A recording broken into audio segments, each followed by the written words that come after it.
Isa sa mga pinakapanganib na nilalang na natuklasan ng sangkatauhan sa Dark Continent ay ang misteryosong nilalang na tinatawag na Brion.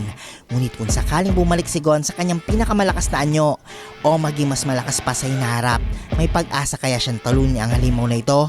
Sa video na ito, susuriin natin kung kakayanin nga ba ni Gon na harapin si Brion batay sa mga impormasyong ibinigay sa serye ng Hunter x Hunter. Para sa lahat, ano nga ba talaga si Brion? Ang Brion ay isa sa mga tinatawag na 5 threats o 5 calamities mula sa Dark Continent. Hindi ito simpleng halimaw na may napakalaking lakas. Sa katunayan mga idol, kakaunti lamang impormasyon tungkol dito. Ang nakikita natin sa manga ay isang higanting ulo na may tila halamang katawan. Ngunit ang mas nakakatakot pa dito ay ang banta nito sa sangkatauhan. Ang mga calamities ay hindi basta sinusukat sa lakas tulad ni Meruem o ng Royal Guards. Ang mga ito ay mga nilalang na may kakaibang kakayahan na maaaring magdulot ng malawakang pagkawasak sa buong sibilisasyon. Kaya hindi sapat na malakas ka lang para talunin sila. Ngayon pag-usapan naman natin si Gon. Kung ang pag-uusapan ay ang adult Gon na nakita natin labang kay Neferpitou, malinaw na isa siya sa pinakamalakas na karakter na ipinakita sa serye. Sa loob lamang ng ilang segundo, nagawa niyang durugin si Pito, isang nilalang na kinakatakutan maging ng mga elite hunters. At ayon pa kay Pito, ang lakas ni Adult Gon ay maaaring umabot sa antas na kayang magbanta maging kay Meruem. At kung totoo iyon, masasabi natin na sa pinakamataas na tier ng kapangyarihan si Gon noong panahon iyon. Ngunit sapat na nga ba iyon laban kay Brion? Dito naging komplikadong usapan mga idol. Ang problema ay wala tayong nakitang direktang laban na kinasangkutan ng Brion. Dahil dito hindi natin alam kung gaano ito katibay, gaano ito kalakas o kung ano talagang kakayahan nito. Posibleng mayroon itong espesyal na abilidad na hindi kayang kontrahin ng simpleng pisikal na lakas.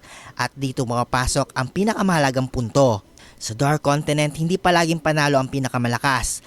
Halimbawa, maraming expedition team ang nabigo hindi dahil mahina sila, kundi dahil ang mga banta roon ay hindi maaaring solusyonan sa pamamagitan ng pakikipaglaban lamang. Ang ilan ay may mga sakit, sumpa o mga nilalang na may kakayahang lampasan ang normal na combat power. Kung sakali ang kakayahan ng Brion ay may ganitong uri ng mekanismo, maaaring mahirapan si Gon kahit na nasa adult form pa siya. Sa kabilang banda mga idol, ang Brion naman ay isang nilalang na pangunahing umaasa sa pisikal na lakas at tibay. May malaking posibilidad na may kasabay si Gon. Ang kanyang napakaling aura, bilis at destructive power ay sapat para makipagsabayan sa pinakamalakas na nilalang na nakita natin sa serye. Ngunit may isa pang mahalagang bagay na dapat tandaan. Ang kasalukuyang Gon ay wala nang nen matapos ang kanyang sakripisyo laban kay Neferpitou.